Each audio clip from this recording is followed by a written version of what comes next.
So what I really needed with this project was the quality of a watercolor paper as far as absorption and the ability to withstand water and blending with painting, but also the qualities of like a vellum and a smoothness, because when I draw with my lines with the fine tip marker, I don't want the bumpiness that the watercolor texture inherently provides. Even if it's a cold press, it still has a texture that does not vibe with the way I want my artwork to look. So I opted for, this is a mixed medium paper, and what I've been working on, it was good up until a certain point. So let me show you what that point looks like. An immense amount of testing. Usually I just move right along, but my hang up was like, I know that this paper will start to crumble and ball whenever you overwork it, and I wanted to avoid that, but I still wanted the ability to blend. Like, I love blending. I don't like hard abrupt edges and color to stop abruptly. So I played and played and played for a few days actually, and this is a combination of, this is watercolor with marker.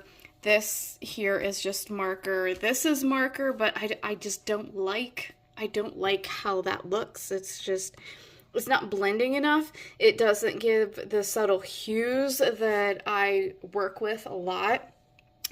And then if you overwork it too much, not only do you get like the balling, but you get the muddiness. And this here was strictly marker, but I could not like achieve those fine hues, those middle hues that I needed for this color. So it's like, what the heck did you do? Okay, so what I ultimately decided on was the first layer down with the line work was with, let me find the pen here.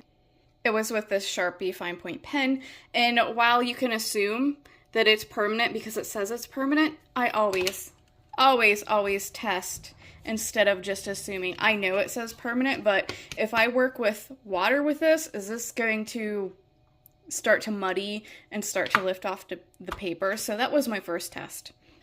Once I did the experimenting and I knew that I could apply watercolor over it, I proceeded on and did all of my line work.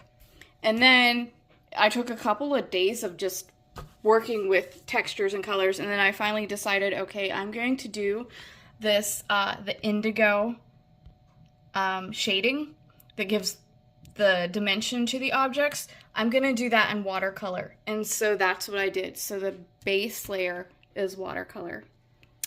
And then I decided after, I don't know, it was such a struggle, I decided I was going to go in with marker for the next layer. And so this is marker. I've already moved on with the steps for the flowers, but it was marker, but it really, really chewed the paper up. So I don't know if you can see it, but it got pretty chewy. So I knew that I had to be super careful with the paper, especially for the next layer, because I did not get to achieve all the hues that I wanted to with just the marker. It was a lot of blending. Let me show you what I used. The Pro markers for the octopus. I did not use all the same markers for everything, so then the particular colors that I needed were in this pack, and this is water-based, so it is blendable, but boy did that blendiness, so-called blendability, really chew up the paper. That's when everything kind of went to hell with the flowers as far as destroying the texture of the paper. I did use the blender, same brand, Tombow, to help try to get a gradient. Like I said, it totally screwed up the paper, so I had to kind of limp it until I was done with that layer. And so finally my last layer. And so my last layer is with my Faber-Castell colored pencils, but I did decide to go in, bring in some Prismacolor because it is creamier, so it will help blend out some of that chewed up crappy paper texture that's going on. It'll just kind of smooth out those areas. I wasn't aiming for picking up a bunch of graininess with this project, so this will help. And I'm gonna finish my final layers with the colored pencils because I really want depth with this. I just really like having options whenever I'm doing artwork because it almost is never just, you know, all watercolor or all just one medium. It's almost always mixed media the way I work.